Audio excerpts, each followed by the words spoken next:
What are our lifelines as a fully sovereign country? First of all, let's define red line. The word itself rings alarm bells, doesn't it? But then, what does the word actually mean? It means a limit or boundary which should not be crossed. Why so?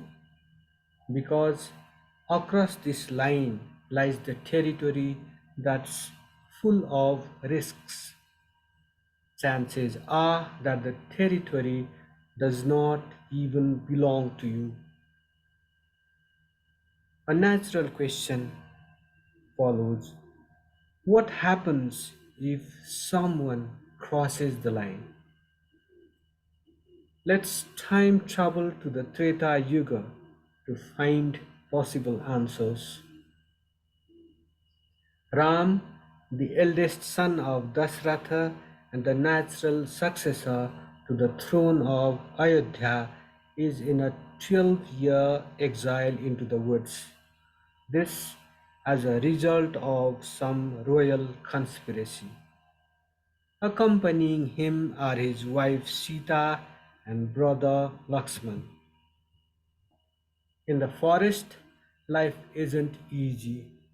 There, you are on your own, whether you are a royal or a lesser mortal. The two royals often go deep into the woods in search of edibles, of course. On a fateful day, with his elder brother already deep into the woods, Prince Lakshmana follows the suit, leaving Sita to fend for herself. This, upon repeated proddings from Sita, who thinks she just heard her husband crying for help.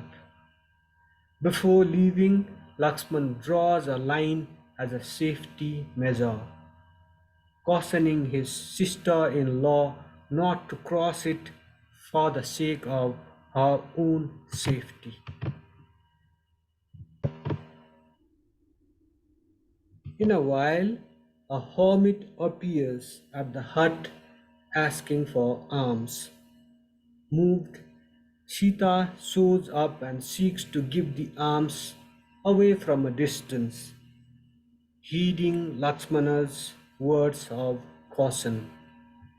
But the hermit, he won't accept the offerings from a bit afar.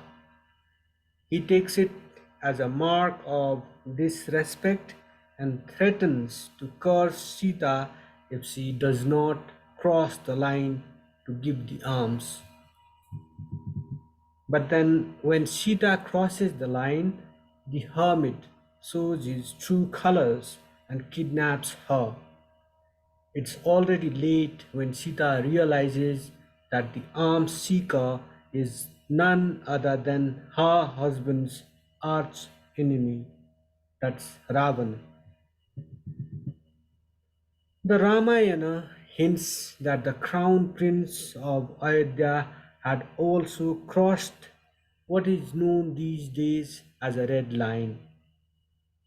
This happened during a chance encounter between Ram, Lakshmana, and Ravana's sister Surpanakha somewhere in the woods. Surpanakha asked Ram to marry her, the story goes.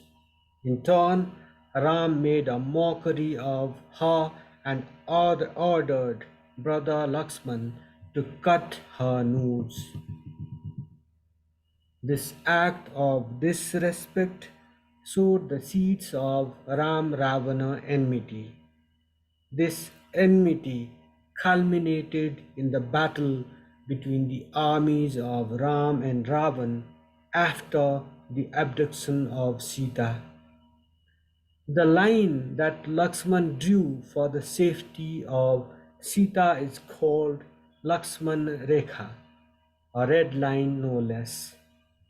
Since that incident of the Treta Yuga, a distant yuga, millions of years ago, planet Earth has seen drawing of quite a lot of red lines.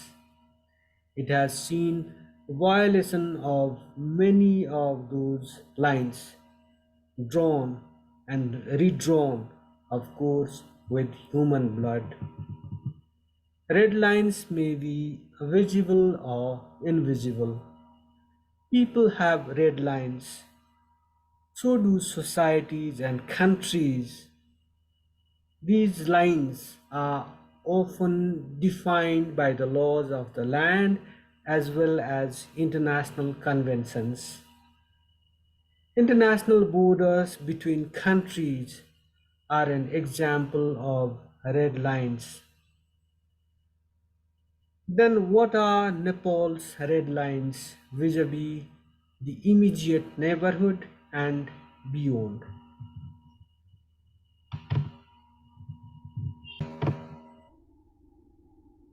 For example, how deep, wide, and high we as a nation should go in terms of our relations with our southern neighbor.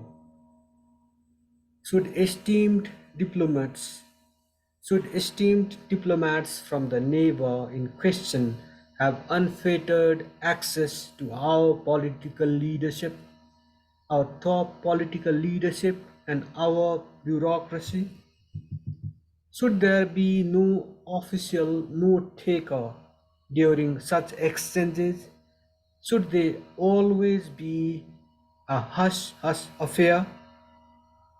Strictly in terms of reciprocity, do our men in Delhi get to meet top political leadership of the host country and convey our concerns, which are quite a lot to say the least? Should our open border not act as a red line vis-a-vis our relations with the southern neighbor?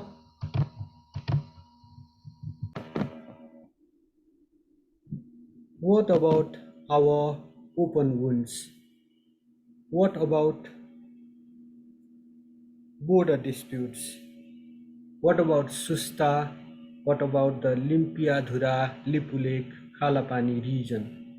What about Pasupatinagar, Manebhanjang, Thori, Sandakpur, and Maheshpur, among other places? What about Thanakpur? Does the Nepali state not see blatant violation of red lines in these places? What about the threat to Nepal's national security?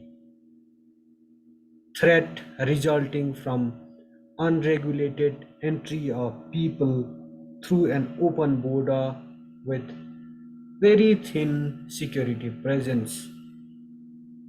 What about these unregulated entries of people into Nepali territories via Indian territories? How will these open wounds heal, if at all? Is the Nepali state taking any initiative that will do the healing?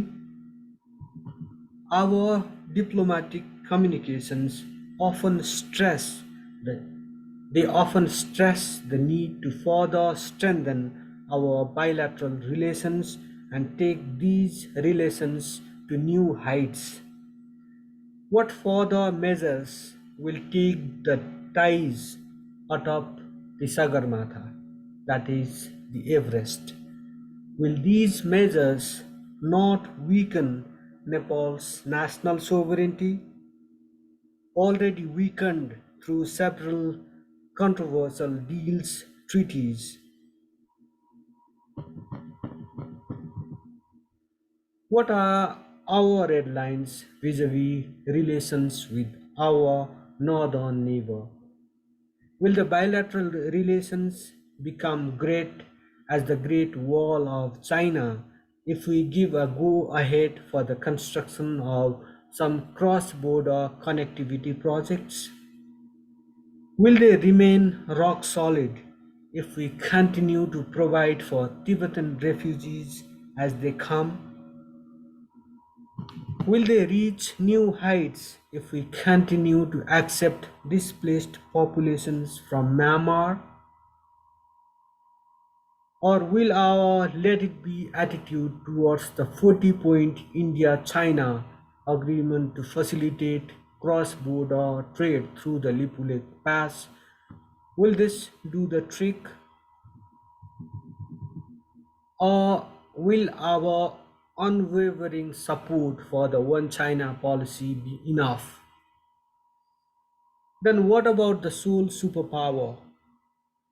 Has the sovereign parliaments not for the Millennium Challenge Corporation Compact taken bilateral relations to desired heights? Or will some other deal take it atop? What about the United Kingdom?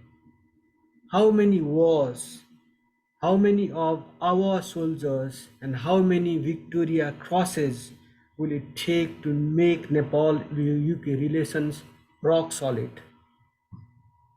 And what about Europe as a whole? What measures will it take for Nepal to address the concerns of the continent? How many projects and how many NGOs will be able to do this job? And how long will it take? And at what cost for Nepal?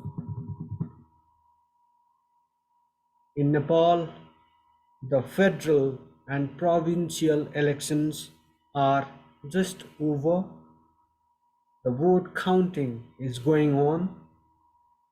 In this context, the government in the making ought to think long and hard about these questions, for the answers are not blowing in the wind. With this remark, I wrap up this edition of Soft Talk.